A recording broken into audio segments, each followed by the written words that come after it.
Around the world, two ancient civilizations worshipped the sun. In South America, the former Inca ruler Pachacuti came to power with the help of a mirrored solar disk. In Egypt, Pharaoh Akhenaten concentrated all the worship on a solar disk called Aten. These two cases of sun idol worship were not the only stories. To theorists who advocate the existence of ancestral astronauts, these disks appear to represent advanced technology of extraterrestrial origin. Learn about Pachacuti's story and his mysterious solar disk.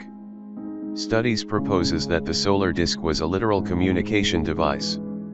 Instead of just being an idol someone would pray, it might look like a modern smartphone with advanced computer circuits.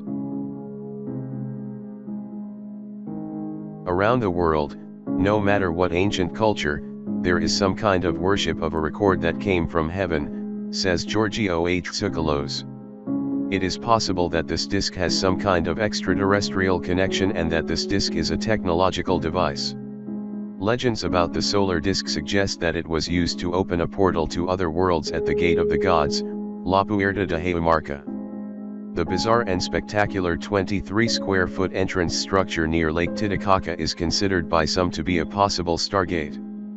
A person of average height can stand inside the carved T-shaped door.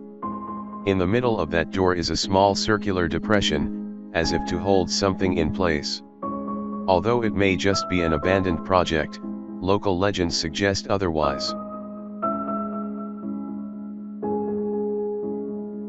Locals are said to call the door Puerta de Huamarca, or Gate of the Gods, and local legends apparently speak of people disappearing through the door, as well as strange sights such as tall men accompanied by brilliant balls of lights coming through the door. Another legend says that the first Incan king priest Aramumuru took the sun disk to the Gate of the Gods and used it to open a portal. He entered and disappeared forever, leaving the disk behind. After that, what happened to the disk is lost in history.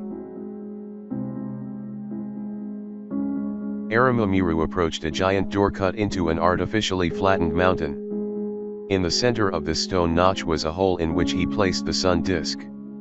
When he did that, the stone door glowed and turned bright. Aramu went through the portal and then back to the stone. He was never seen again and the door never changed. Ancient foreign theorists speculate on what might have happened to the solar disk. Was it smuggled out of the temple through underground passages near the Sacsayhuaman Fortress temple complex?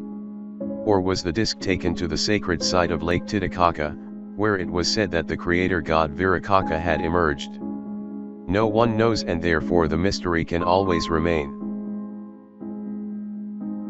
The solar disk is missing, but the incredible ruins of the Temple of the Sun, or Coricancha, in Cuzco, Peru, remain. The temple and garden were said to have been decorated with large amounts of gold and dedicated to Viracocha and its intermediaries with humans. The intermediaries who ruled were the moon goddess Quilla and her husband Inti, the sun god. Was the solar disk just an idol of worship and prayer? Or was it something more extraordinary, a device for direct communication with the gods? Or even a device to open a Stargate? You decide.